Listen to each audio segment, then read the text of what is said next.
Welcome back my dear students. Science academy online class में आपका स्वागत है।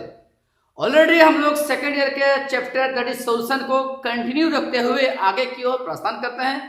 लास्ट वीडियो में आप लोगों को बताया गया था किस प्रकार से कंसंट्रेशन से रिलेटेड न्यूमेरिकल्स को सॉल्व कराना है। आज हम लोग उसका जो सेकेंड यूनिट है दैट इज वेपर प्रेशर को हम लोग क्या करते हैं, फोकस करते हैं और उसको हम लोग बारीकी से धीरे धीरे गहराई की ओर बढ़ते रहेंगे। My dear students, my dear friends, मेरा आपसे एक ही रिक्वेस्ट है कि वीडियो को लास्ट तक धीरे धीरे प्यार से कंटिन्यू रखते हुए पूरा एपिसोड को एब्जॉर्ब करना है ताकि मेरा पूरा मेहनत बेकार ना जाए। तो आइए दोस्तों, देख सकते हैं कि स्क्रीन पे आपका दिया हुआ है दैट इज वेपर प्रेशर। तो वेपर प्रेशर को बताने से पहले हम लोग इससे रिलेटेड कुछ जो सप्लीमेंट जो कंपोनेंट उसमें जो आते हैं, जो यूज टर्म जो आएंगे उसको पहले क्या करेंगे हम लोग समझेंगे। तो देख सकते हैं सबसे पहले जानेंगे आपका जो आता है दैट इज वेपोराइजेशन। क्या है बोलिए? Vaporisation, evaporation.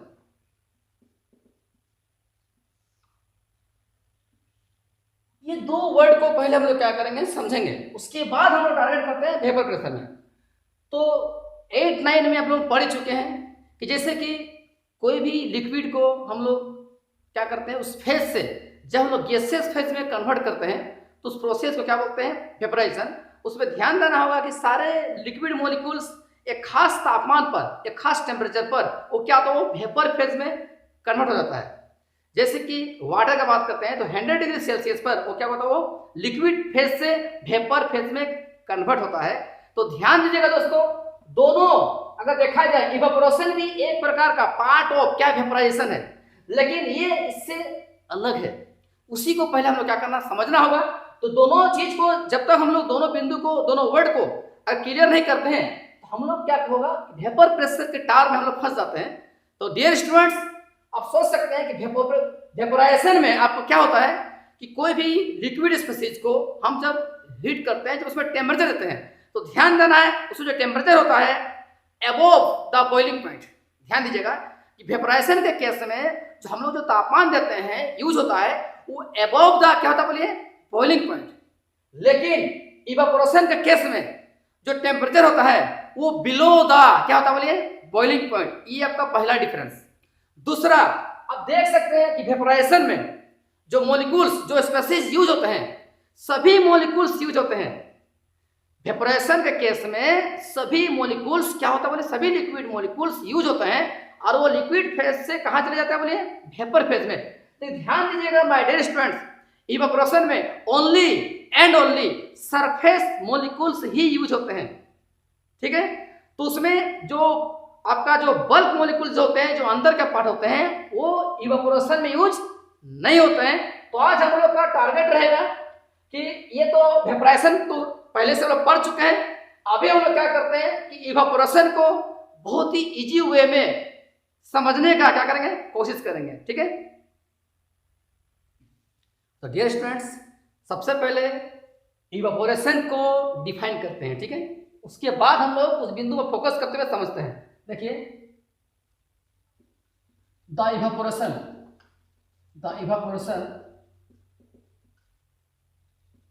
Is a process of, ध्यान दीजिएगा, the evaporation is a process of vaporisation,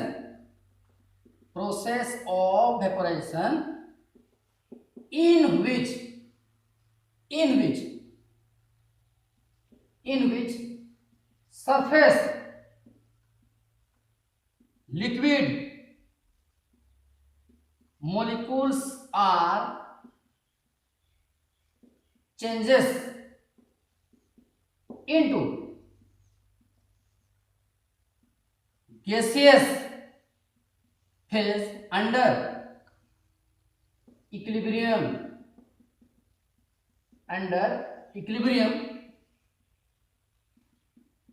conditions. तो माय डियर स्टूडेंट्स, आप देख सकते हैं कोई बहुत जटिल या कोई बहुत हार्ड डेफिनेशन तो है नहीं। इसमें बोला गया, देखिए, इवापोरेशन एक प्रकार का प्रोसेस ऑफ क्या बोले इवेपोरेशन है। तो कहने का मतलब क्या है कि इवेपोरेशन भी एक वेपोराइजेशन प्रोसेस ही है, लेकिन आपको हम पहले ही बता दिए थे कि वेपोराइजेशन में bulk molecules and surface molecules दोनों ही पार्टिसिपेट होते हैं, लेकिन इवेपोरेशन में जो पार्टिसिपेट जो लिक्विड्स मॉलिक्यूल जो होते हैं only and only that is surface molecules, और वो सरफेस मॉलिक्यूल्स कन्वर्ट होते हैं किसमें बोलिए गैसियस फेज में। और वो भी सबसे मेजर कंडीशन क्या है कि सारा प्रोसेस जो है अंडर इक्विलिब्रियम कंडीशंस में ही होगा। तो माय डियर स्टूडेंट्स, सबसे पहले डेफिनेशन को फटाफट उतार लीजिए, उसके बाद हम लोग समझेंगे कि किस प्रकार से सारा स्टेप्स को क्या करेंगे आगे की ओर लेना है। तो ध्यान दीजिए दोस्तों, यहाँ जो आपको बताया गया है हम लोग क्या करते हैं एक वेसल लेते हैं। माय डियर स्टूडेंट्स देखिए हम लोग क्या किए एक वेसल को यूज किए, और ये वेसल में आपका कैसा पार्टिकल से बोलिए लिक्विड पार्टिकल से।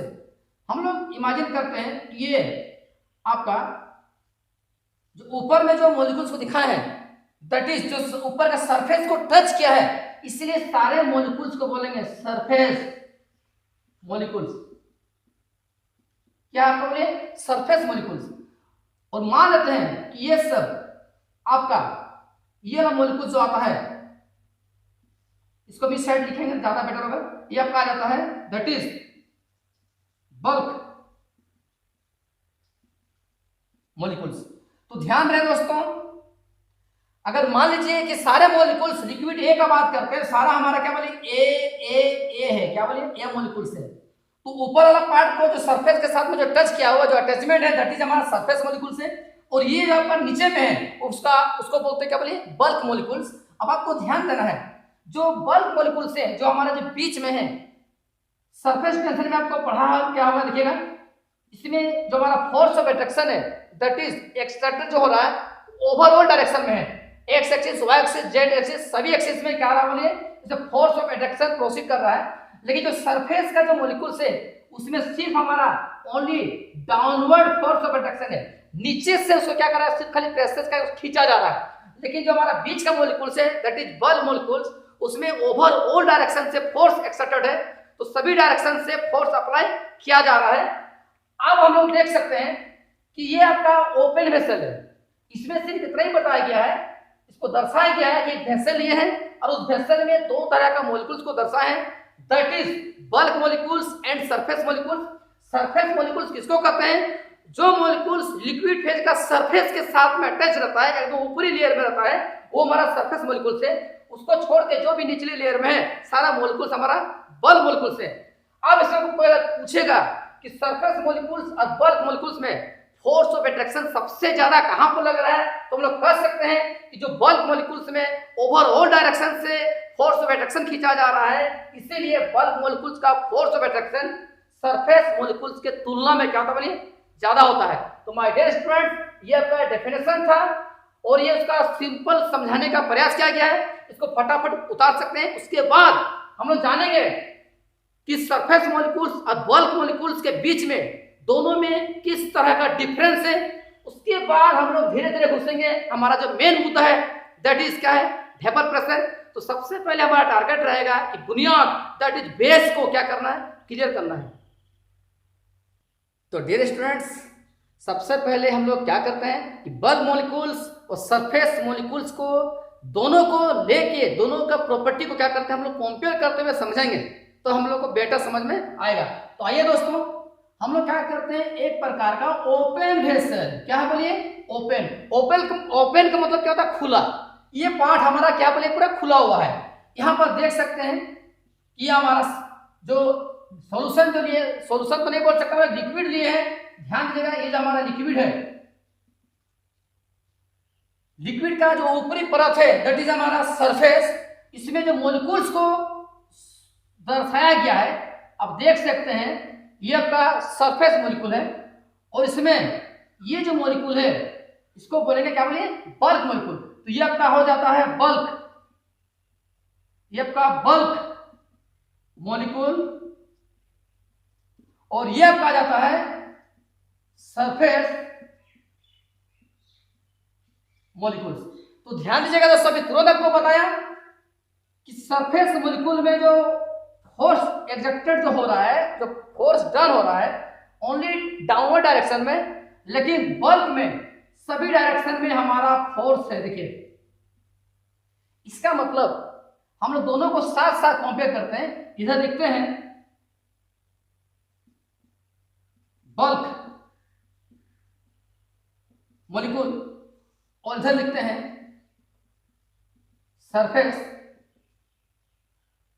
Molecule.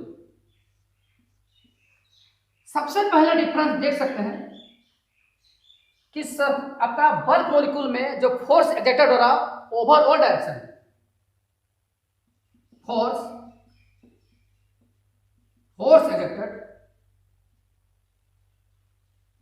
Over all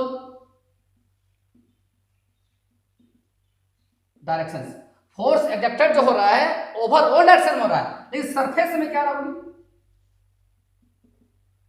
force exerted only downward direction. तो माय डियर स्टूडेंट्स देख सकते हैं कि बल्क मॉलिक्यूल और सरफेस मॉलिक्यूल में जो पहला हमारा डिफरेंस आ जाता है कि फोर्स एक्सर्टेड बल्क मॉलिक्यूल्स में देख सकते हैं कि ऊपर नीचे सभी तरफ से क्या कर उसको फोर्स खींचा जा रहा है, ठीक है। लेकिन इसमें क्या बोले सिर्फ ऊपर में तो है नहीं है पार्ट, तो सरफेस के ऊपर से उसको प्रेशर नहीं पड़ रहा, फोर्स नहीं पड़ रहा है, उसको सिर्फ क्या बोले डाउनवर्ड डायरेक्शन में खींचा जा रहा है। आप देखिए दूसरा, जब बल्क मॉलिक्यूल को चारों तरफ से खींचा जाता है, इसका मतलब इसमें जो फोर्स लग रहा है that is strong force of attraction है, affected by strong force of attraction. लेकिन इसमें क्या बोलिए affected by weak force of attraction. तो माय डियर स्टूडेंट्स देख सकते हैं कि पहला में क्या है कि पूरा चारों तरफ से फोर्स अप्लाई हो रहा है, कहां पर बोले बल्क मॉलिक्यूल्स में, लेकिन सरफेस में क्या बोले ओनली डाउनवर्ड पोजीशन में फोर्स अप्लाई हो रहा है। तो चूंकि चारों तरफ से फोर्स अप्लाई हो रहा है इसीलिए बल्क मॉलिक्यूल में जो हमारा फोर्स है क्या बोले स्ट्रॉन्ग है, उसको खींच के रखा है इसलिए वो नीचे की तरफ है। तो इसमें हमारा स्ट्रॉन्ग फोर्स ऑफ अट्रैक्शन से अटैचमेंट है और इसमें जो अटैचमेंट है that is weak force of क्या बोलिए अट्रैक्शन है। तीसरा पॉइंट बहुत इंपॉर्टेंट है दैट इज काइनेटिक एनर्जी। आप बोल सकते हैं कि जिसमें जितना ज्यादा फोर्स ऑफ अट्रैक्शन है उसमें काइनेटिक एनर्जी उतना क्या होता है बोलिए कम होता है। देख सकते हैं जो सरफेस का मॉलिक्यूल है उसमें वीक फोर्स है इसलिए उसमें काइनेटिक एनर्जी क्या बोले बहुत ज्यादा है और उसमें पूरा वाइब्रेट करते हुए अपने आसपास के मॉलिक्यूल को हटाते हुए क्या कहता है वो सरफेस की ओर चला जाता है। दैट मीन सरफेस मॉलिक्यूल का काइनेटिक एनर्जी बल्क मॉलिक्यूल्स के तुलना में क्या होता है ज्यादा होता है, क्योंकि बहुत सारे मॉलिक्यूल्स को हटाते हुए क्या कर रहा है वो ऊपर चढ़ा है। ऑब्वियसली साबित होता है कि सरफेस मॉलिक्यूल्स का काइनेटिक एनर्जी बल्क मॉलिक्यूल्स के तुलना में क्या होता है बोलिए ज्यादा होता है। तो हम लोग कह सकते हैं लो काइनेटिक एनर्जी किसमें बल्क मॉलिक्यूल्स में, लेकिन इसमें आपका क्या रहा बोलिए हाई काइनेटिक एनर्जी। तो माय डियर स्टूडेंट्स ये सिर्फ एक कंसेप्ट था कि ओपन वेसल में लिक्विड का जो पार्टिकल्स से लिक्विड मॉलिक्यूल्स को हम दो पार्ट में बांटे हैं that is surface molecules and bulk molecules. और दोनों मॉलिक्यूल्स को प्रॉपर्टी के आधार पर दोनों को क्या किया हम लोग डिफरेंस किए कि किस प्रकार से बल्क मॉलिक्यूल्स में और आपका सरफेस मॉलिक्यूल्स में फोर्स एक्सर्टेड क्या हो रहा है, उसके प्रभाव से कौन ज्यादा अफेक्टेड है फोर्स में, उसके चलते काइनेटिक एनर्जी में क्या प्रभाव पड़ रहा है। तो माय डियर स्टूडेंट्स इसको फटाफट उतार लीजिए। अब हम लोग जाएंगे कि किस प्रकार से इसमें इवापोरेशन होता है और उसके चलते किस प्रकार से प्रेशर का डेवलपमेंट होता है। चलिए दोस्तों मस्ती करते हुए आगे को प्रस्थान करते हैं, कहीं जाना नहीं है, बोरिंग तो लगने देंगे नहीं हम। अब देखिए कि हम लोग पुनः दोबारा क्या किए, एक हम लोग ओपन वेसल को लेते हैं। ये आपका पार्ट लिक्विड का क्या बोले सरफेस है, इसमें ध्यान दीजिएगा, ये पूरा पार्ट क्या बोले लिक्विड है। क्या है ये आपका लिक्विड है। इसमें हम आपको तुरंत ही बताए थे, दो लड्डू बना दिए, मान लेते कि मॉलिक्यूल्स जो लिक्विड मॉलिक्यूल्स ए हैं तो हम ए लिख दिए। ये दोनों मॉलिक्यूल्स कहां पर दर्शा गया है, दैट इज हमारा सरफेस के साथ में अटैचमेंट है, दैट मीन ये आपका हो जाता है सरफेस मॉलिक्यूल। क्या हो जाता है सरफेस मॉलिक्यूल। और उसके बाद हम लोग बीच में दे देते हैं कुछ मॉलिक्यूल्स को शो करती है, ये भी उसी ए मॉलिक्यूल ही है, लेकिन चूंकि अंदर में है तो यह कहा जाता है क्या बोलिए बल्क मॉलिक्यूल। आपको बता दिए थे कि इसमें सभी डायरेक्शन में फोर्स एक्जेक्टेड हो रहा है और इसमें सिर्फ कहा ना बोलिए ओनली डाउनवर्ड डायरेक्शन में। तो इससे पता चल जाता है कि आपका जो बल्क मॉलिक्यूल है इसका काइनेटिक एनर्जी क्या होता है बोलिए कम होता है, और सरफेस मॉलिक्यूल का काइनेटिक एनर्जी क्या बोलिए ज्यादा होता है। तो अभी आपको सिर्फ सिंपल सा सवाल पूछा जा रहा है कि अभी जो प्रोसेस होने वाला है दैट इज एवापोरेशन। क्या हो रहा बोलिए एवापोरेशन। तो एक मेरा पहला सवाल रहेगा कि एवापोरेशन प्रोसेस जो है सरफेस मॉलिक्यूल के द्वारा प्रोसीड होता है कि बल्क मॉलिक्यूल के द्वारा, वो भी क्यों। तो इसका सीधा सिंपल सा जवाब होगा, सभी बच्चे को समझा चुके हैं कि सरफेस डिफिनेशन से क्लियर करा दिया गया है इवेपोरेशन में कि इवेपोरेशन प्रोसेस में जो पार्टिसिपेट होते हैं only surface molecule, bulk molecules participate नहीं होते हैं। उसका क्या कारण है, that is first reason weak force of attraction. जितने भी सरफेस मॉलिक्यूल है वो वीक फोर्स ऑफ अट्रैक्शन से क्या बोलिए अटैचमेंट होते हैं, जुड़े हुए होते हैं। दूसरा जो सबसे इंपॉर्टेंट कारण है दैट इज क्या बोलिए high kinetic energy. Kinetic energy ज्यादा होने के चलते उसमें इवेपोरेशन होने का जो टेंडेंसी है वो बल्क मॉलिक्यूल्स के तुलना में क्या बोलिए ज्यादा होता है। तो ध्यान दीजिएगा माय डियर स्टूडेंट, अभी जो इवेपोरेशन प्रोसेस जो हो रहा है किसका होता है बोलिए ओनली सरफेस मॉलिक्यूल्स। तो इवेपोरेशन प्रोसेस किसका हो रहा है बोलिए ओनली सरफेस मॉलिक्यूल। जैसे ही सरफेस मॉलिक्यूल्स के बीच में इवेपोरेशन प्रोसेस होता है तो ये मॉलिक्यूल्स क्या होता है बोलिए ऊपर की ओर उड़ने लगते हैं। क्या होता है बोलिए उड़ने लगते हैं। जैसे ही उड़ने लगते हैं सीधी सी बात है लिक्विड का जो कंसंट्रेशन, तो कहने का मतलब जो लिक्विड मॉलिक्यूल्स जो थे वो मॉलिक्यूल्स का संख्या क्या बोलिए घटना स्टार्ट हो जाएगा। तो जैसे ही आपका इवेपोरेशन होता है कहां होता है बोलिए सरफेस मॉलिक्यूल में होता है, और जैसे ही सरफेस मॉलिक्यूल्स इवेपोरेशन प्रोसेस को एब्जॉर्ब करते हैं तो इसमें मौजूद लिक्विड मॉलिक्यूल्स उसका संख्या क्या बोलिए घट जाता है। That mean weight of liquid decrease. तो ध्यान दीजिएगा वेट ऑफ लिक्विड जो क्या हो रहा है घट रहा है। क्यों घटा, क्योंकि सरफेस मॉलिक्यूल्स आर एस्केप्ड। तो ध्यान दीजिएगा माय डियर स्टूडेंट्स, यहां पर दो तरह का मॉलिक्यूल को दर्शाया गया है that is surface molecule and another क्या बोलिए बल्क मॉलिक्यूल्स। ये जब इवेपोरेशन प्रोसेस हो रहा है, इवेपोरेशन प्रोसेस एक प्रकार का पार्ट ऑफ क्या बोले वेपोराइजेशन है।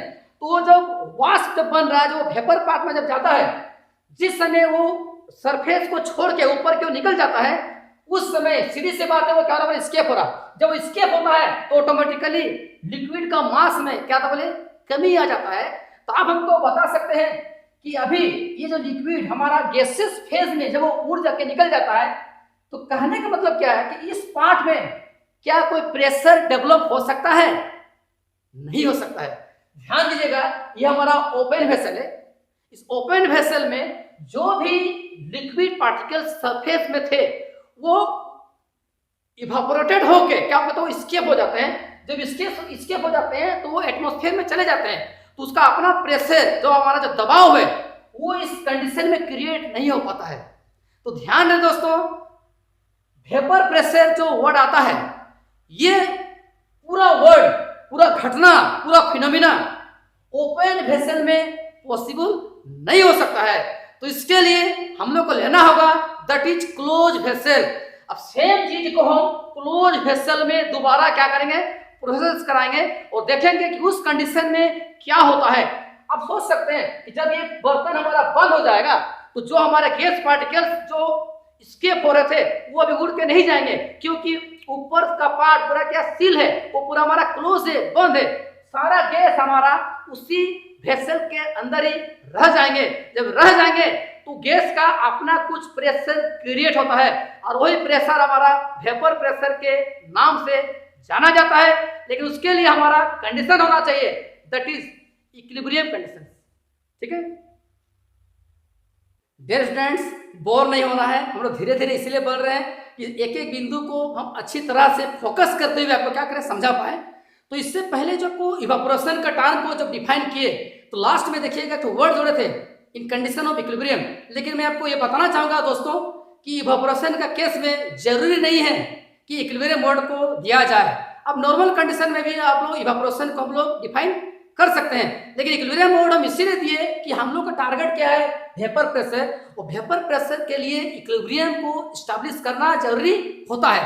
तो आइए दोस्तों हम लोग देखते हैं कि सबसे पहले हम लोग क्या किए, एक क्लोज बर्तन को लिए। क्या किए, एक क्लोज बर्तन लिए, क्लोज वेसल लिए।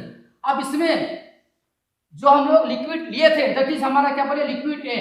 तो आपको सरफेस में सारे लिक्विड को दर्शा है, दैट इज ए ए ए ए। इसमें आपको बता दिए थे कि लो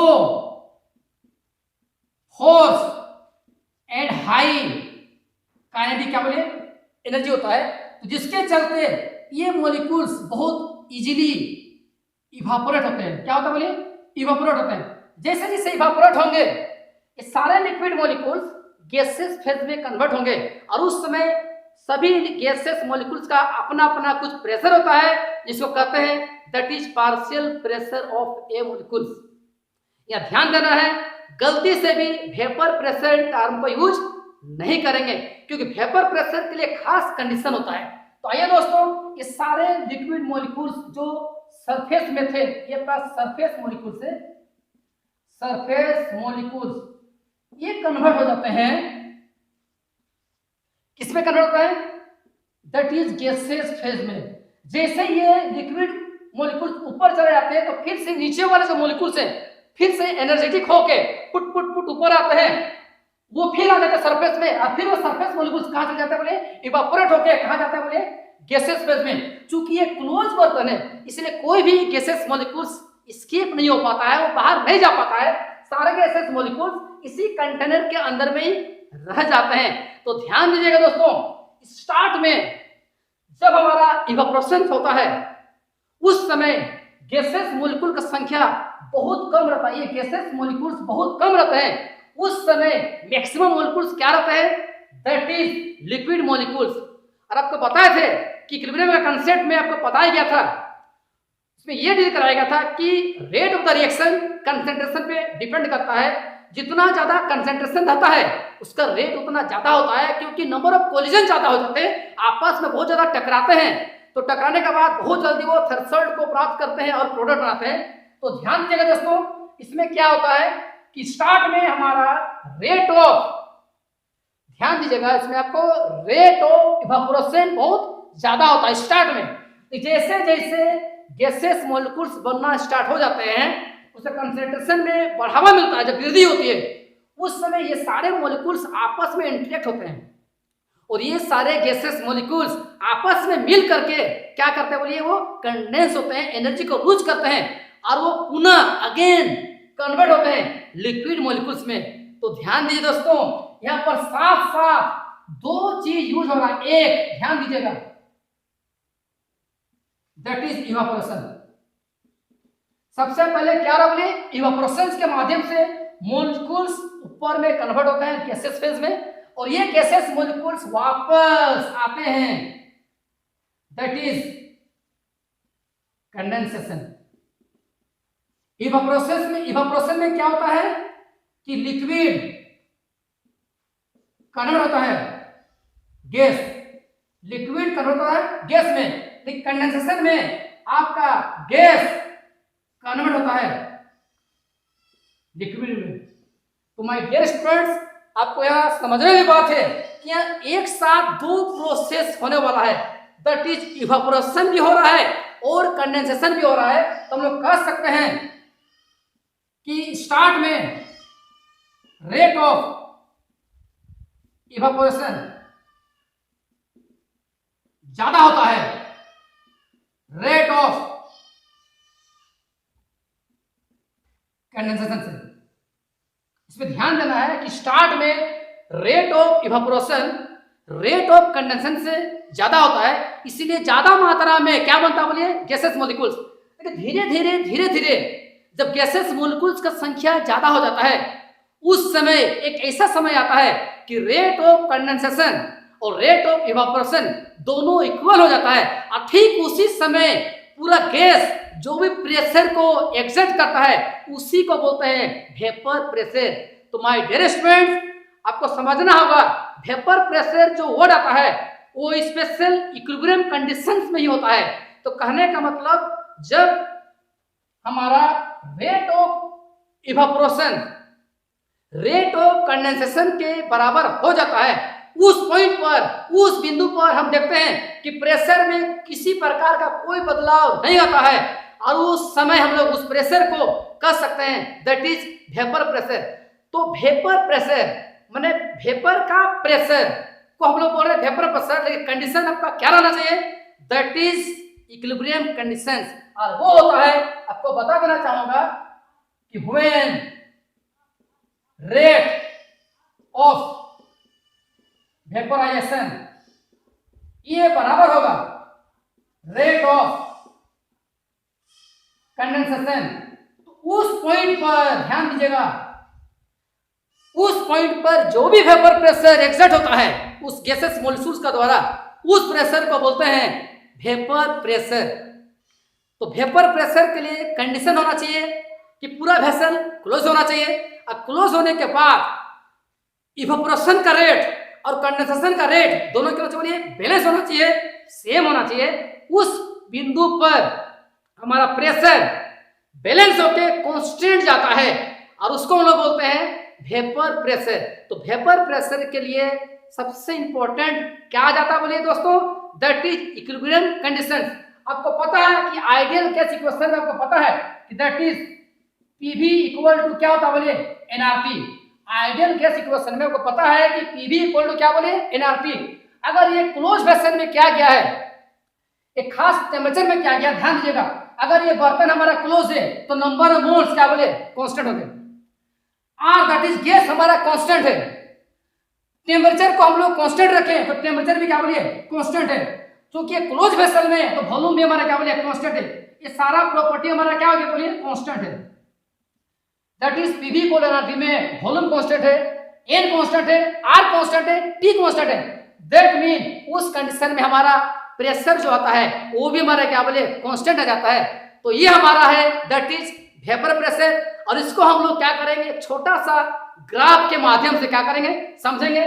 तो डियर स्टूडेंट्स, ये पार्ट को फटाफट क्या करना है उतार लेना है, उसके बाद हम लोग ग्राफिकली समझेंगे कि किस प्रकार से वेपर प्रेशर का जो कर्व बनता है किस प्रकार से स्ट्रेट लाइन में जाता है, दैट इज हमारा कांस्टेंट होते हुए क्या करता है निकलता है, और उस बिंदु में आपका रेट ऑफ इवेपोरेशन और रेट ऑफ कंडेंसेशन क्या बोलिए सेम होता है। ठीक है, तो आइए दोस्तों ग्राफिकली इसको रिप्रेजेंट करते हैं, फटाफट समझना है। ये आपका ग्राफ है, ये टाइम को एक्सप्लेन कर रहा है कि किस प्रकार टाइम के साथ इफेक्ट हो रहा है। ये आपका है प्रेशर और क्या बोलिए वेपर, कंडीशन क्या दिए एट कांस्टेंट क्या बोलिए टेम्परेचर। तो ध्यान दीजिएगा दोस्तों, स्टार्ट में ध्यान दीजिएगा, स्टार्ट में आपका कर्व कैसे बना, देखिए आपका जो कर्व बना स्टार्ट में स्लाइड होते हुए जा रहा है, लेकिन एक खास कंडीशन में आने के बाद जब जो कर्व है वो डायरेक्ट स्ट्रेट लाइन निकल जाता है। ध्यान दीजिएगा, इसमें किसी प्रकार का कर्व नहीं बनता है। इस बिंदु से आपका जो लाइन जो जा रहा है that is pressure of vapour का, दैट इज वेपर प्रेशर का, टाइम के साथ में ये कंप्लीट स्ट्रेट लाइन जाता है। क्या जाता है स्ट्रेट लाइन, लेकिन यहां से यहां तक आपका कर्व फॉर्मेशन होता है। तो कहने का मतलब यहां से इस पॉइंट तक आपको एक बार ध्यान देना है, यहां से लेकर इस पॉइंट तक जो कर्व का फॉर्मेशन होता है, यहां पर आपका रेट ऑफ इवेपोरेशन ग्रेटर होता है rate of condensation. Rate of condensation. कहने का मतलब स्टार्ट में rate of evaporation, rate of condensation क्या बोले ज्यादा होता है, इसीलिए क्या बनता बोले कर्व बनता है। लेकिन जिस बिंदु पर हमारे जो कर्व नहीं बन के स्ट्रेट लाइन निकल जाता है, ध्यान दीजिएगा इस जगह पर हमारा पूरा ग्राफ जो स्ट्रेट लाइन निकलता है, उस कंडीशन में ध्यान दीजिएगा rate of evaporation equal to rate of condensation. तो ध्यान दीजिएगा दोस्तों, जिस पॉइंट से rate of evaporation equal to rate of condensation होता है, इस पॉइंट को हम लोग बोलते हैं इक्विलिब्रियम पॉइंट, इक्विलिब्रियम पॉइंट। और इस जगह पर दोनों का रेट क्या बोलते हैं मिल जाता है, दोनों का रेट एक समान हो जाता है, और उसी पॉइंट पर जो प्रेशर एक्सेप्टेड करता है, इसी को दोनों आगे को बढ़ा देते हैं। तो माय डियर फ्रेंड, इस बिंदु में जो भी प्रेशर का ग्राफ है, इसी प्रेशर को बोलते हैं, हमारा जो प्रेशर आ रहा है उसी प्रेशर को क्या बोलते हैं वेपर प्रेशर। अगर ये सॉल्वेंट के लिए होता है, दैट इज प्योर सॉल्वेंट के लिए, तो हम लोग क्या करते हैं बोलिए नोट से एक्सप्लेन करते हैं। तो P notes that mean solvent के अलावा दूसरा कुछ नहीं है, दैट इज प्योर फॉर्म। ये हमारा आता है vapour pressure of pure solvent का कर्व। तो माय डियर स्टूडेंट्स, आप देख सकते हैं कि स्टार्ट में ये कर्व पहले क्या रहा, कर्व का जो फॉर्मेशन हो रहा है, इस पॉइंट को टच करने के बाद ये कर्व का फॉर्मेशन नहीं होकर वो स्ट्रेट लाइन चला जाता है। तो जिस बिंदु से वो स्ट्रेट लाइन जाता है, उसी पॉइंट को हम लोग क्या बोलते हैं इक्विलिब्रियम पॉइंट। कहने का मतलब उसी बिंदु पर हमारा रेट ऑफ इवापोरेशन मिल जाता है रेट ऑफ कंडेंसेशन के साथ, दोनों साथ साथ चलते हैं। जब साथ साथ चलते हैं तो दैट मीन दोनों का रेट इक्विलिब्रियम को एस्टैब्लिश कर लेता है, और उसी समय जिस बिंदु पर जिस प्रेशर पर इक्विलिब्रियम को एस्टैब्लिश होता है, उसी प्रेशर को आगे की ओर जब लोग शिफ्ट करते हुए दर्शाते हैं, तो जिस जगह पर मिलता है, जिस बिंदु को टच करता है, उसी को बोलते हैं वेपर प्रेशर। तो my dear students, vapour pressure हम किसी भी ऑर्डिनरी कंडीशन को वेपर प्रेशर से नहीं दर्शा सकते हैं।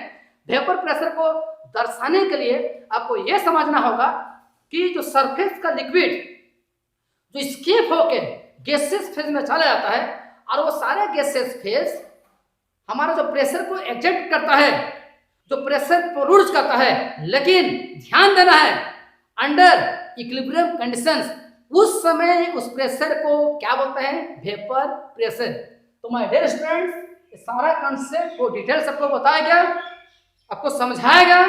अब इसके बाद जो अगला वीडियो होगा, आपको बताया जाएगा कि वेपर प्रेशर किस किस बिंदु पर डिपेंड करता है, किस किस बिंदु पर इफेक्टेड होता है, उसको हम लोग क्या करेंगे वन बाय वन डील करेंगे। उसके बाद हम लोग दो प्यारा सा लॉ को पढ़ेंगे, that is rods law and Henry's law. ठीक है, तो माय डियर स्टूडेंट्स, वीडियो को लास्ट तक देखने के बाद आपको जिस तरह का परफॉर्मेंस मिलता है, आप जरूर कमेंट कीजिए। कमेंट सेक्शन में जाकर बताइए कि किस बिंदु को आपको समझ में नहीं आ रहा है। हमारा टीम आपके साथ निरंतर हेल्प करने के लिए तैयार रहेंगे।